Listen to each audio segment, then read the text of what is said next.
actually one of the unluckiest players I've ever seen. This is kind of a weird thing to say, but the game's about to start. Thank you very much, Nick, for that great introduction. We're going to start off with Druid versus Druid here, and we've seen this matchup earlier. It was extremely one-sided based off of one player being able to get the Emperor Thorson out in a big hand, but that might change. Neither player looks like they have that early game ramp right now. Yeah, that's something that I always want to have as a Druid player, because the Druid class is defined by the factor of checking out of the mana curve. So cards like Wild Growth, Darkness' Aspirant, Innervate, and the Perforce, and as I said, which was the decisive factor last match. Sure. Is something you want to have in your opening hand. That's right. Now, before we get too far into it, I said that, you know, I don't really foresee this match being very one-sided. I think it's going to be very close. But you're leaning over to the Lifecoach camp, right, Lothar? Well, you know, it's kind of natural for me, but I try to be as a little biased as I can. So fair enough. I do want to explain that when I say I feel like Neirea is one of the unluckiest players, that every time on stream, I feel like he plays very well, but things just don't go his way. And when it happens that often, it always feels like, you know, like when's it going to be his time? Whenever I see him perform in DreamHacks or last year's EU championships, where he was seeded number 2 right behind Colenso, but he got eliminated very early on despite his playing, I think, better than his opponents. So I think it's almost time for Neirea to have a breakout performance. I think it's overdue. We'll see how it goes. But for now, both players have double swipes, which is a great card in general, but not maybe the best one in this particular matchup, right? Yeah, swipe is really good for clearing a lot of small minions plus one big target, and you can usually set it up very effectively. But against Druid versus Druid, it often just kills one minion, and not even entirely. Like, kills half a Shredder. It almost kills an Emperor Thorson.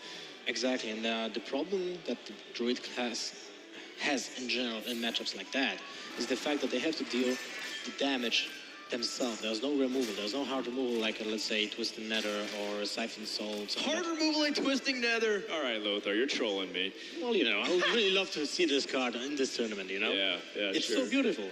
But in this situation, every single Druid has to deal the damage by cards like Swipe, by attacking the minion, by graphing, by using Keeper of the Grove, or just using his hero power. Sure. And that's usually really a lot of damage that you have to deal. Let's say there's an Ancient of War on the board. How do you deal that damage to that? Well, it's a very good question. I mean, maybe the Ancient of War, you silence it, but we'll cross that bridge when we get there. In the meantime, we had no ramp on either side for 2.5 turns here, but I thought maybe the third turn would have been the same outside of Neirea picking up that Innervate. But however, he still has the opportunity to play a Shade here and use that Innervate later on. Shade is something that you want to consider. It gets really weak the later the game goes on, because ultimately, if it only needs one turn to set up, it's a 3-3, so the earlier you get it down, the better. Yeah, that's very true, and most of the time you want to use it as a trade tool. So let's say your opponent plays a Druid of the Claw in taunt mode, and your Shade was able to be a few turns on the board, and it grows to a 6-6, so you can just trade instantly into the Druid of the Claw, still remain on the board, and has to be and you push your opponent to use an additional card to finish it off. In this situation, this is a very interesting thing. Maybe not everyone knows that, but the death rattles from minions on board are being triggered with the order they're being played on the board. So in this situation, Pile Shredder will be triggering first from the death rattle and the Sylvanas after the Pile Shredder. So making a trade with the Sylvanas will result in getting the minion from the Pile Shredder. Yeah, something that Lifecoach doesn't have to worry about right now, but it does end up being the case and make it really awkward. If you silence the Sylvanas, none of the effects change. Or sorry, you change the effect, but the fact is the 5/5 body is still the most powerful minion. So very big Innervate turn for Neirea, but ultimately Lifecoach, he's going to have that response to Sylvanas. The only thing that he gives up, though, is he's floating a Mana Crystal, and unfortunately his stats are just much weaker overall. Yeah, he's looking weaker than Neirea on the board, and he doesn't have the tools to necessarily make a comeback if he loses another turn of, you know, putting lesser bodies on board. And Neirea is looking great with the curve he has, especially with now the Keeper of the Grove to silence the Pile Shredder if he wants to. But I think Keepers in this matchup might be very valuable for targets like you said, Ancient of War, for example, or the Sylvanas as we just saw from Neirea, right? It's a pretty beefy board. I'm having a hard time imagining Lifecoach can weather the storm in time. Because the whole point is you can stabilize in Druid versus Druid, but have you taken too much damage? Like, is it too late for you to stabilize because you're at low health and he just kills you? So Lifecoach really has to find a way from this point on to make sure that he can control the board without taking too much damage. That's going to require him to do things like swipe, but even then, swipe doesn't fully clear the board here. Well, he can clear 2 creatures with the swipe and hero power.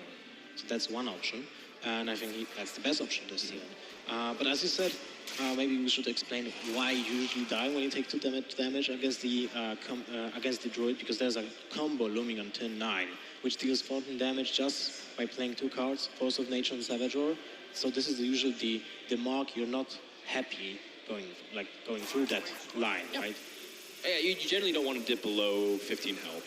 That's generally the rule of thumb. If you're about halfway dead, you're dead. That's kind of the druid rule of thumb here. Lifecoach here just trying to evaluate like if he should wild growth, and he chooses to do so because maybe he wants to get closer to a comeback through things like Azure Drake Swipe, and also it opens up his mana for 8 next turn, giving him much more plays. Versus 7 next turn, that's actually very restrictive. He's only forced to play Shade plus something else. This also might show your opponent that maybe I'm coming to that combo. No, I want that turn 9, that 9 mana crystals as soon as possible. Yeah, that wasn't a very obvious play, and Neirea now has to really evaluate, like, does he go for the normal Ancient of Lore, like, press in with the thumb? Do I want to silence the Shredder and control the board? Do I want to just develop Azure Drake and take it slow? I still think Ancient of Lore, generally speaking, is the most powerful play, but I wonder what he's thinking, too. He didn't use the Keeper of the Grove before, and I think he values that a lot. Because he's missing... Let's imagine, like, 1 year ago, almost every single druid was playing Black Knight because of Ancient of Wars. And now, there's no answer to that. No one is going back to that card. So the Keeper of the Grove might be very valuable, and I wouldn't be surprised if it just goes for the Ancient of Grove. But maybe little I know. No, I mean, I think Ancient of Lore here still is a very powerful play. I think if you want to get really creative, you like heal minions so you can press for damage, but I think it's unnecessary. Druid still has a hard time to deal with it. His opponent would have to specifically have an Azure Drake into an Innervate and Swipe to just stabilize, not even to just be winning convincingly. That's a really tough turn for Lifecoach. Dr. Boom, a little too late. I mean, exactly on time, because it will be normally 7 mana turn, Without that wild growth, you'd be at 7 mana. Yeah, but at the same time, you're facing 14 attack points just with 3 minions.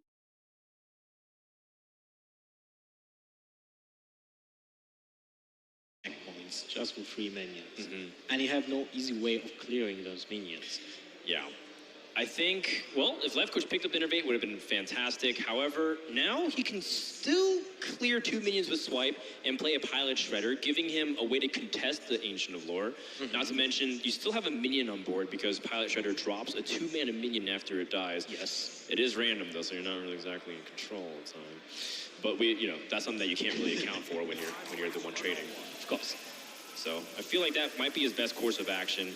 Stop taking damage is the priority. It's very interesting. Because I was thinking that maybe you want to set up... Nah, never mind. It's too much damage. You can't really afford to... Oh, you're thinking absorbing here some of the minions. That's ambitious, I think. It's like you said, you don't want to take too much damage. But at the same time, can you not play aggressively at this point? It depends, though. Like, his hand is not even very defensive. Like, which minions in his hand stops damage from coming at him? Almost none. No, that's what I'm saying. There's no option to... okay. There's no option to get back unless you press enough, right? True that. Neirea gonna press in the aggression, choosing to silence now, so that way he can posh himself for lethal. He has 2 swipes next turn, so most likely he should be able to press in for the damage. And that was a very quick turn, and Neirea, I'm sure that Lifecoach was aware that the card that Neirea was thinking of 2 turns before was the same card as was the Keeper right now. So he knows that there's a plan for turn 8, and most likely, because it was played so fast, it will be double swipe, or maybe like a Druid of the Clove Savage Roar, something like that, to finish him off. Right, so Lifecoach feels like he might just die next turn, and he has to figure out what's his best outs. He's used 2 swipes, though, so Azure Drake can't yank. He needs the Wrath. Oh, it's for 2 mana, and it's kind of green, but that's not it. Well, I guess by proximity is not good enough here. Lifecoach can't even kill off this board, And that's going to wrap it. I mean, he can hero power twice. Yes. You can kill Keeper of the Grove or just the Ancient of Law who's taking 10 damage to the face, which is not ideal. Yeah, it's not bad. I mean, he fills out his mana curve. This is kind of what the hero power inspired mechanic was supposed to do. However, that is exact lethal with 2 swipes, and that's going to wrap up game number 1. Neirea gets off to a quick start. Quick win for Neirea, and he secures his Druid. Yeah, this is really big too, because the fact is the lineups are generally pretty similar, which means if you can get an edge in mirror matchups, you have an overall pretty sharp advantage because you can get more advantageous stuff. Neirea playing very solidly too, really like following his curve and just finding opportunities to be aggressive versus defensive. You know, like the timing on his Keeper of the Grove, I think, was actually very good. Yeah, that's true. He was just setting up for lethal without needing to go like through a taunt. Yep. So that was very, very clever to do. And now, when Neirea secures the Druid, I was just thinking, does the Druid affect like the lineups from the players? Because Druid versus Druids, of course, are coin toss, because most of them are very similar to each other, and it depends heavily on the mana acceleration. Then there's Druid versus Hunter, which that would be a hard time for the Druid, right? Usually. Generally speaking, yes. Although we've seen Druids, you know, take it a good amount of time. In fact, Monk would be one of the first people to probably disagree with you, right? Like, no, like, you know, based off my statistics, Druid's good against Hunter, which, you know, it depends on the feel and the build of each player. So generally speaking, you can't always say for sure Hunter's like favored against Druid all the time, but generally speaking, most of the time, yeah. Yep, but now Lifecoach has, well, he doesn't have to switch, but I would think that he will switch to a different deck right now, maybe Hunter, because that should be still good against Warrior and Warlock. Sure. I wouldn't be surprised if there's a Hearthstone Jones in the Hunter deck in the current meta game. Maybe it's being tweaked against patrons. Oh, you're saying Lifecoach would run the Harrison Jones in the Hunter deck? Oh, that's very interesting, in my opinion. We have saw that many times in the past, and I think maybe that's new timeline mark to use that again in the Hunter deck, but we'll see how it goes. But I wouldn't be surprised if Lifecoach would just sit back and play with the Druid again, because there's a Warlock, which might be not the best matchup for against the Druid, and the Warrior can be still kind of too slow, unless there's a Patron 10-5 of Enrage Coin, Whirlwind or something else ridiculous like that. Absolutely, absolutely. Now, Neirea, his road to BlizzCon, getting to this point, has also been primarily through ladder points. Looks as we go in and see Warrior versus Druid here, game number 2. Neirea, he climbed also both in NA and EU. In fact, his pinnacle achievement, in my opinion, was in May, where he got both top 20 on both servers simultaneously. That's very hard to do. In fact, he had top 10 in NA, and then number 13 in EU. That's extremely impressive. Because most of the time you have to do it on the same day. Yep. Because these seasons are ending on the same day on both servers, and there's like only a few hours of difference. So if you want to be on in the top 20, top 10, or even top 50 of a ladder, you have to be present at the last few hours of the ladder. That's right. And the last statistics I want to drop here is, out of all the players in Europe who have had the longest streaks being in the top 100 of ladder, Neirea is ranked 3rd with 7 months in a row landing in the top 100. That's very impressive. That's consistency at its finest.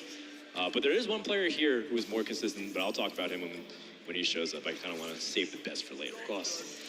All right, so Lifecoach didn't have ramp early on last game, but this time he's got multiple ways. Yep. He got the Inner Red and the Wild Grove, and doesn't look bad, but at the same time, his Wrath and Salvador are cards that you don't necessarily want in your opening hand against Warrior, because most of the time the Salvador is just a finishing move, a finishing touch for the game, and the Wrath, it's one of the great ways to deal with a Patron or Warsome Commander already on board. So those are very reactive cards you want to keep until late game, maybe mid game, and what you're looking now in the early game is a Shade of Nextramus. Sure. Really tough to deal. The Warrior has a tough time dealing with it, or just pile the Shredders, Druid of the Claws. You hit the nail on the head, Lothar. Basically, as Druid, you want to be playing minions, not waiting for your opponent to play minions. Exactly. And that's where Saboteur number 2 is not exactly the most helpful. However, Wild Growth gives him 4 mana next turn, and with the Intervene the Coin, allows him to play Ancient of Lore, and that's really powerful for turn 3 play. Exactly, because there's also really hard time for Neirea to deal with that, because there will be a... Oh, that's peculiar. Stop me. I said, what? We have to talk about this. So, Warstone Commander is supposed to be fundamental to how you interact with this deck. It's supposed to be giving minions like Patron, the Frothing Berserker Charge, and the Unstable Ghoul. He just played that on turn 3. What's going on, Lothar? I'm not exactly sure, because usually how you play this matchup is you have 2 ways. You win by playing Patrons on board. You don't need Warstone Commanders for that, because we are all aware how big of a deal for the Druid is to kill those Patrons, right? To clear the board. And the second win condition is just playing of a big Frothing Berserker, but with charge. And you need that Warstone Commander for that. So this is a clear tempo move just for Neirea to like boggle the mind. Yeah. Well, I mean, look at Lifecoach right now. He is boggled. Yeah. His letters are scrambled in there, and he's searching for a response. He just doesn't care. He's just going to go for Ancient of Lore. He has to be honest. It's true, because his hand's not looking very good, and I think he can't afford to fall too far behind on board. So I like this reaction. He's not going to blink. And you know what? It was an entire bluff on Neirea's end, because he doesn't actually have a minion to follow it up with charge.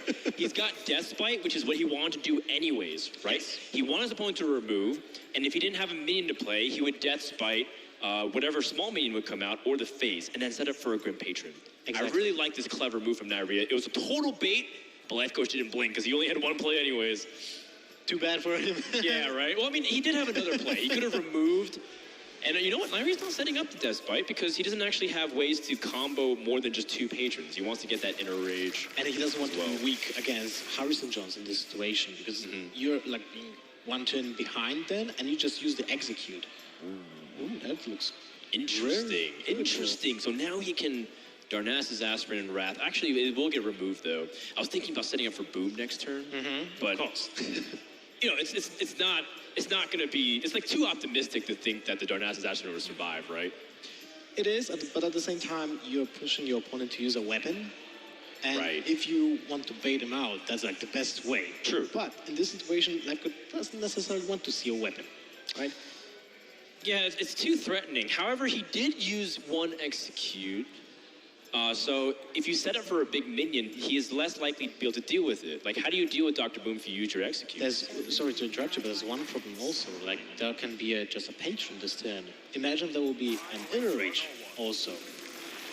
If you would like let the Warstone Commander live and play like a Palette Shredder, an example. Right. Right? No, I definitely like the Darnassus Aspirin setting for Dr. Boom. However, I do think it's slightly wishful thinking. Kinda. All right, so Neirea sets up the only reasonable response. Don't let your opponent play into 7 mana.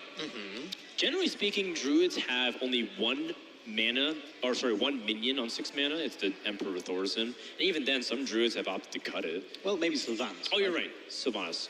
So I completely lied. I was testing you, Lothar, and you passed. Congratulations. Thank you. You want a cookie? Thank you. I like cookies. They're good. So is... Lifecoach here, he's kind of wondering what's the best minion. There is merit to Shade of Naxxramas. It doesn't die to a Deathbite compared to the Pilot Shredder, and Pilot Shredder could be a liability for whatever it drops. It also prevents the opponent from getting damage from Battle Rage. So he's at 30 HP right now. But would you play instead of Naxxramas into turn 6 when your opponent has Deathbite up and there's a perfect setup for Patron, attack, Whirlwind? Good point. I don't think that's something you want to do, so I wouldn't be surprised if just Lifecoach drops the Pilot Shredder hero power-ups, and that's it. I agree. I think when you put it that way, I think it's a really good explanation. You just have to always explore. Oh, never mind. But, I mean, you know what? The thing about the Shade of Naxxramas is if it denies the Battle Rage, because I don't anticipate Lifecoach attacking here. Yeah. If it's more important, and look what comes into hand. He plays around Battle Rage exactly the way it is, but if it ended up working with double Whirlwind killed the Shade, he would have been really sad. Because if he plays Acolyte and like attacks and draws a second Whirlwind, like that's the kind of scenario where you're like, oh my goodness, I just wish I played Pilot Shredder instead. Yeah, definitely. But I think both players are really really playing well against each other. It's like reading the mind of each other, and like baiting out the cards. This is so nuanced. Like, if you think about it, this entire game could have gone in a parallel universe of what could have happened, right? Yes, definitely.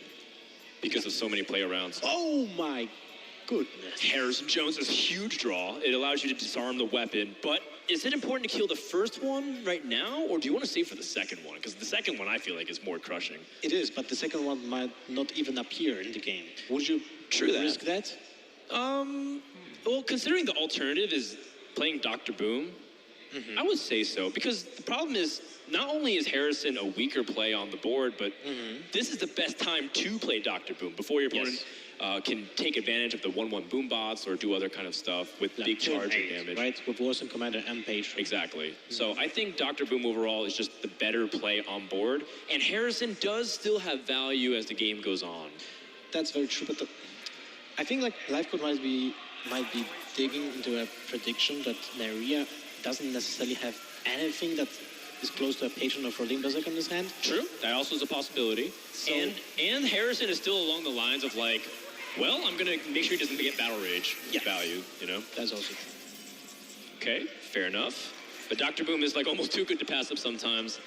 And Neirea picks up more card draw, which is very effective. Yes, but we also forgot about the fact that Neirea use one execute. That's right. We talked about this earlier, too. The fact that getting Dr. Boom out earlier with an execute already used makes it much more likely for it to be huge damage. And also, Lifecoach has huge damage. We forgot about that, too. All right, so now that we've exhausted all of Lifecoach's options here, Neirea has so many things he could be doing here. And I think this is the turn when you have to kind of play your chances with the boom bots, right? So you want them to hit. I never feel very good about it, to be honest. Well, he goes for it. Yeah, so he's going to try to kill off Boom here, and hopefully the patrons get copied but not killed. And this could be a big moment. This is a big moment, definitely. No, not impactful. 4 damage onto it. That's not bad. Yeah, gives him 2 cards with the Battle Rage. And he draws into execute, so that's going to be very useful for whatever big top minion or big minion that comes out from this point onwards.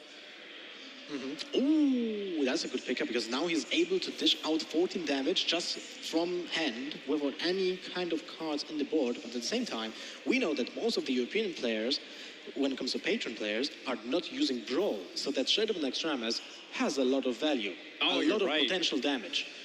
You're right. I was thinking about whether or not he reveals Shade this turn, but you're right. Like, keeping it tucked away and just being a threat for additional 6 to 10 damage, depends on how long the turns go, is huge. I just think this turn is perfect for swiping the Patron and then playing just playing Pile to Shredder, because you set up a lot of potential damage mix. And there's really insane amounts of damage. That's 27. And your opponent's at 29. I mean, you're still not there yet, but a couple turns from now, you might be. Not to mention that Neirea might easily just set up another weapon and Harrison Jones comes down. And that's where it's going to be very complicated, because Neirea needs to be able to set up the Death Spite in anticipation for Whirlwind Synergy. And he's now throwing the Inner Rage 1 turn too late for those patrons. That would be really crucial. That would have been so big. Swipe would have been way less effective. Oh, that's a bad drop, though. The 1/1 for Lifecoach, he was really hoping for something more sturdy so he can survive. And deal damage with the Savage Roar. Like more damage with the Savage Roar. But it's not terrible at the same time. Well, let's see here. So this has to be turned with Harrison Jones, right? This is the second Death Spite. This is the second Death Spite, but you give him 2 draws with the Acolyte, but the second Death Spite is such a big deal because there's no more copies in the deck, and this Whirlwind effect is such a big impact. What about Savage Roar and Harrison Jones? Use Savage Roar first, kill the Acolyte, deal 7 damage to the face, and then play Harrison Jones. You set up a really cool board, because you have the board control. You have 2 minions, both are damaged, but there's only 1 execute left in the Warriors deck. And that means Neirea had only 3 or 4 card draws, if I'm mistaken, to get that execute, to get that second execute. And you know there's no second Death Spite, so you're only weak to Aether Warx. He also picked up Emperor Thorson. That's 22 damage plus the Shade that survives next turn. Shade goes to 6 damage plus 10, so it'd be 32 damage. I like going for Emperor Thorson when I look at this and evaluate, because that is a big whopping amount that's guaranteed next turn, unless Neirea is able to gain a lot of life and kill off every minion. And that's hard to do when there's a Shade of Next with stealth. Oh, look at that. Second Grim Patrons. So the Hearthstone Jones will be awkward for the next couple turns, if there will be couple turns. I mean, this is his last test play too, so he has to make sure the timing is very key. But we also have to acknowledge the fact that this Emperor Thorson can die, but if Neirea takes damage, like he swings at the patron, he's dead. No, he will just use double Whirlwinds and the Acolyte to finish off the Emperor. No, but he's gonna die to a double Savage Roar combo next turn if he takes too much damage here. But you can't anticipate that. You can't you really play can't. around double Savage Roar with Force of Nature. This is just too much. That's it. Right here, like Neirea is going to try to go for an opportunity to clone the patrons, and this is his win condition. Not only is he doing this, but he's also drawing a lot of cards and putting on significant pressure. Unless he has a 0-mana Brawl. That's true. 0-mana Brawl would be pretty effective, but that's not going to matter. And despite the fact that Patron Warrior is supposed to be pretty good against Druid, some people even say a hard counter, Lifecoach is going to whop his opponent for 32 damage this turn. Just a whoop-a. Yeah, a lot of damage. There's a lot of, kung fu, old school, like, sound effects, like, and the fake mustache, from paper. And if it wasn't enough, Lifecoach drew Innervate, so he could have done it anyways this turn. Yeah, that's hilarious, actually. That's a lot of damage, and this series just got tied up with a huge wombo combo from Lifecoach. It's clapped for the crowd. You actually have to hear that, right? The crowd is going insane here. Yeah, Lifecoach, a little bit of hesitation there, but it's not the thing too much. Neirea, you can't really play around that. Although you do have to evaluate, what does my opponent have, reasonably. If he had one combo, he would have survived. But if he had two Savage Roars, no, there's no chance he would have lived. Oh, there's two Force of Natures and two Savage Roars. That's right. Not to mention that based off the hand that he was able to continue to draw into, there was a likelihood that maybe he would have killed Lifecoach. Maybe. So, or just armor up so much, he would be out of range. Right. But I mean, such a board dominant position with a lot of patrons, more card draw, a Frolic Berserker in hand, another Whirlwind. And the second Warzone Commander too. Yeah. So he had the possibility just to dish out a lot of damage himself. We just got information, by the way, that Tice was able to defeat Maverick in the first round as well. That's happening on the secondary stream. We do realize there's a lot of games. We can't feature everybody. I hope you guys can go ahead and check it out. All the results are posted, of course, at EURTB2015.com. Make sure to check that out. In the meantime, game number 3 is a tied series, but this is kind of what I was expecting. Both Druids are out of the way, which means we have Hunter and Warrior versus the Warlock and Warrior remaining. By the way, about the Druid, it's very interesting that there was a point in metagame when the Druid was falling out, and now he's back, full-blown back into the metagame. Yeah, he's winning everything. One of the best decks. Yeah, exactly. It's very fascinating that something so subtle but very powerful can just put Druid back on the map, but on top, right? Darnassus Asterisk is really good. We've seen some cards like the Savage Combatant also be worked into some of the Druid decks, and it's a slow transition. We've even seen some people take out the Emperor Thorson and put other things in too. So I'm really liking some of the creativity that Druids can show, but also, I do hope that it can continue to evolve, because sometimes it feels like Druid's a little too dependent on it, and then we see Hoy with 2 Savage Roars, 2 Force of Nature. Yeah, well, Druid is one-dimensional when it comes to the playstyle. For now, at least. Because it's always about the burst finish, right? Burst finish and having more mana than your opponent. That's it. Right? Oh, fair enough. I mean, there are some small nuances to playing Druid that gives it some flavor, especially if you're playing against a very aggressive deck. But that's going to change, because we don't have any more Druids. We only have Hunters, Warriors, and Warlocks remaining. Now, the big question in my book is, what Warlock does Neirea have? Or is he going to even play Warlock right now? He comes in here as one of the top 8 seeds with a lot of points in. In fact, being able to see Neirea's accomplishments is just really astounding, because he's had such a longevity to his ladder accomplishments. Like last year, he qualified primarily through ladder as well, because Colento was able to get number 1 seed, but Neirea is number 2 seed. So that's 2 years in a row that Neirea is top 8 in points, but very high up in there.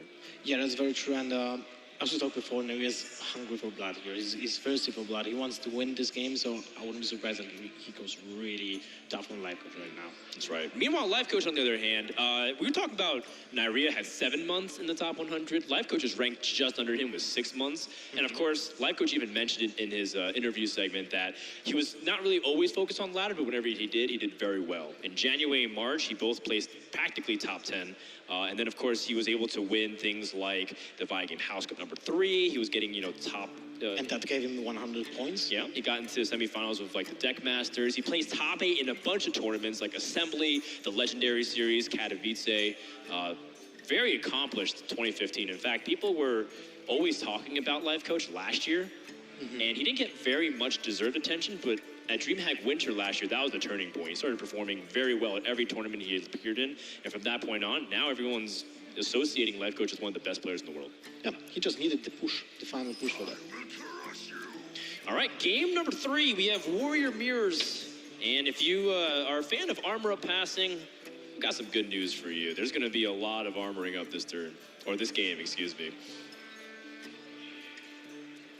So coming into the early game here, the thing about patrons versus patrons is that you want to make sure that if you can get board control, you can, but at the same time, you don't want to overextend too far onto the board. There are opportunities for your opponent to reverse kill you, but it's also not as common as you think. So there's a lot of like dancing back and forth between these two players and two matchups. Usually the player who plays first, the patrons, is winning the matchup, right? Right, but that was like the old school way to think too. There's like ways for you to play very defensive. And this is also the case when players are not bringing Brawl into their decks, because that's one of the card that changes the whole dimension of the matchup. It can just turn around the board in your favor. Because usually, an example, one of the patron players is just overflowing the board with patrons, maybe with a Warzone commander at the same time. Sure. And you can easily kill one of the win conditions by just one card, by playing one card. But it's very, I wouldn't say it's likely, but maybe the European players were inspired by the NA scene, because everyone in NA, and I'm sure you're familiar with that. Are you acknowledging the North American scene, Lothar? Kinda, you know. I was really surprised that everyone from the NA scene was bringing Brawl in patron decks. Yes. And that was a very cool addition, because at the same time, handlocks were so dominant in the metagame too. So having Brawl against 2 decks, handlocks and patrons, was a very cool move. And I'm just wondering how much inspiration was that for the European players. I think card draw is also very fundamental to how this deck actually plans out. Lifecoach chooses not to use the inner rage. He has the patron in hand, so he recognizes, hey, you know, if I pick up that Death Spite next turn, turn 5, I'm just going to go off and try to see if I can grab that early win. Yeah, but Neirea has that also. And this might be problematic for Lifecoach. He sees the Death Spite on turn 3, so he knows that he still has at least 1 turn. And before the patrons will be spawned. And coining out that Death Spite may also be a sign that your opponent doesn't have the patron at all. That's true. He still has to wait 2 turns for it, like you said. But Neirea does have the combination. It's usually the Grim Patron and the Inner Rage, and then you copy 2 of those and have 4 on the board. Usually you can deal with 2, but the problem is that more keep coming, and Warrior's removal is very singular. You can target one thing at a time, unless you want a Whirlwind clear, but that's not very effective against Grim Patron at all. Yeah, that's practically the opposite. Yes.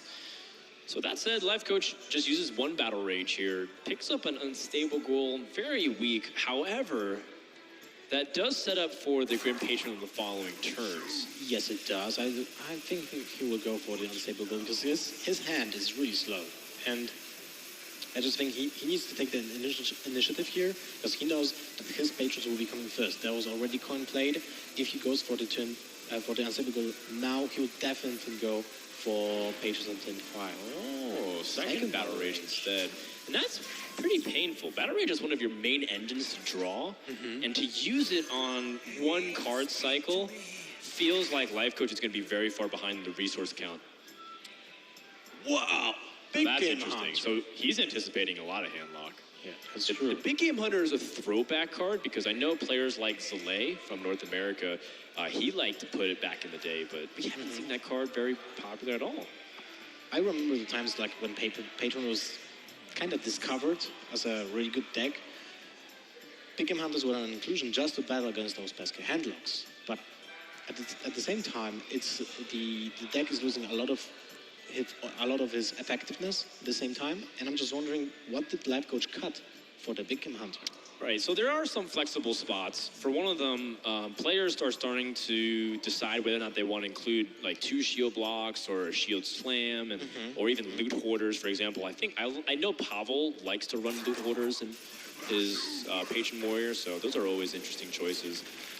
Lifecoach, of course, here, he's choosing to run the Big Game Hunter, so he's better against handlock, but and as a result, what is it good against this matchup? Not really. Eh? Not really. It's only about floating berserkers, but when there's a floating berserker on board, you're usually dead.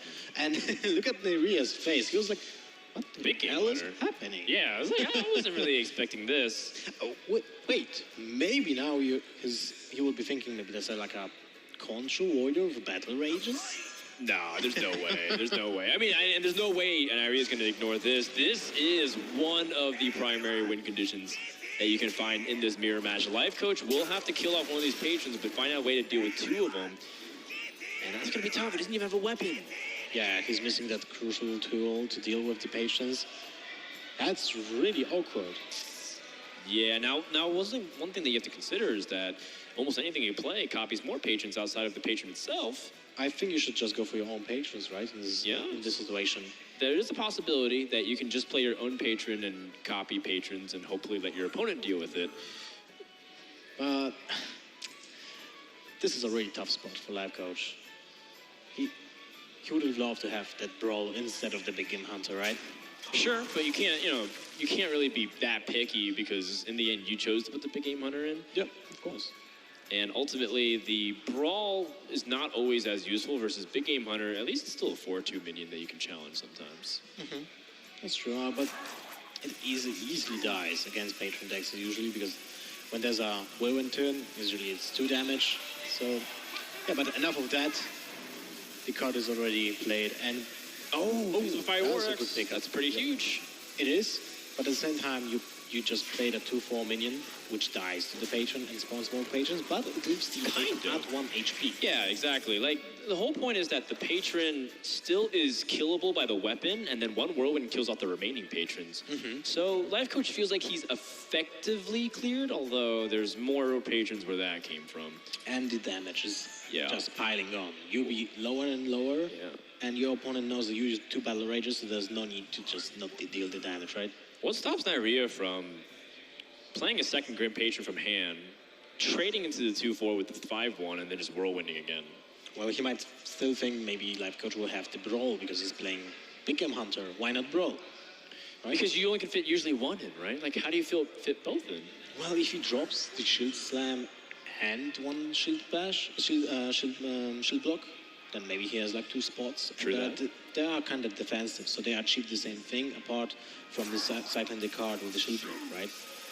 I like going for the aggressive plan, generally speaking, but Neirea chooses to go for Warsong Commander synergies instead. And so he's going to use both whirlwinds to clear. This is a lot of damage too, right? This is it is. 12 damage. Does he have enough time? I'm not sure. Oh, he missed some. Thinking a little bit too long, and this is one of the traps of Patron. He missed 1.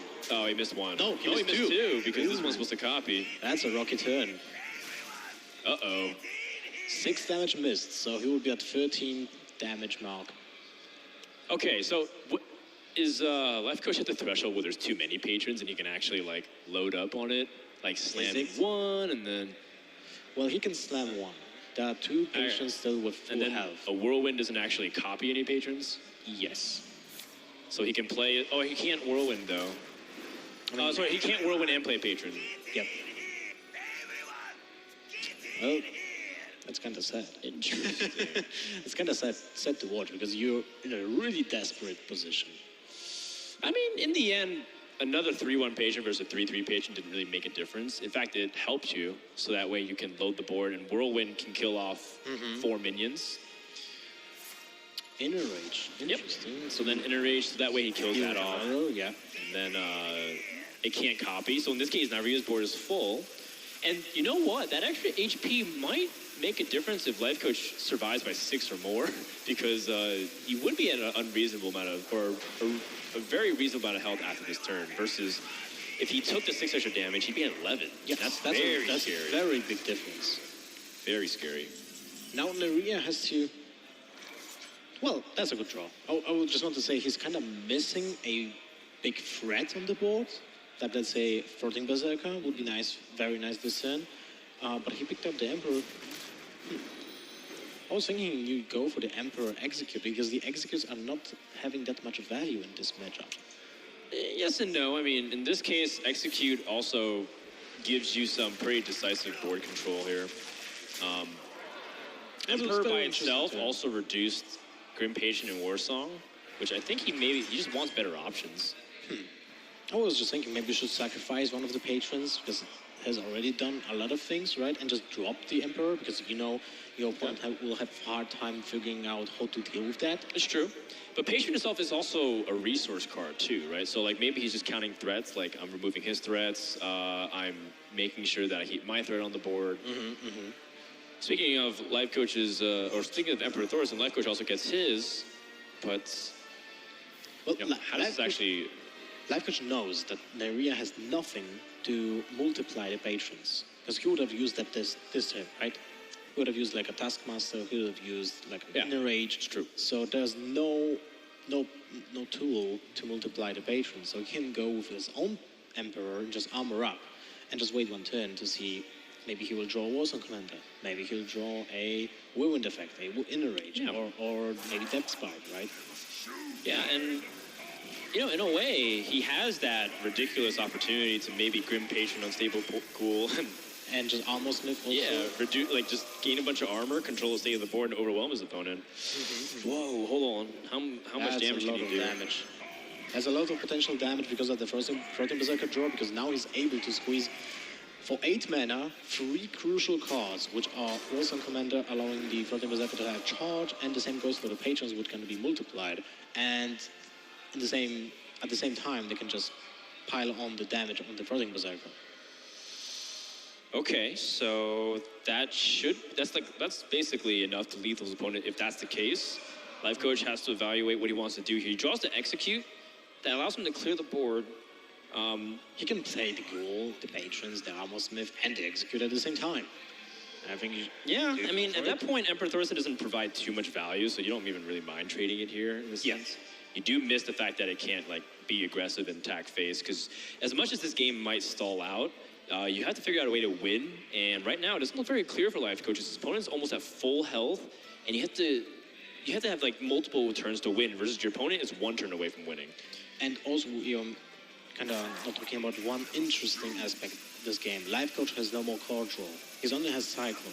So there's no way of replenishing the hand size after this turn. Okay.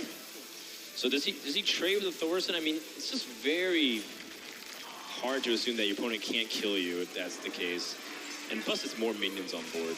It was very interesting to not to trade the Unstable Ghoul, right? Yeah, but he can't because he doesn't have charge. Oh, yeah, right. But now I think should this be lethal? Because the Armor Smith gains life, but it creates more patrons, and I feel like it should be lethal. I'm just doing some eyeball math. Especially with the fact that Armor Smith can also bump in here and create more patrons itself. It doesn't gain you enough armor versus stopping up damage.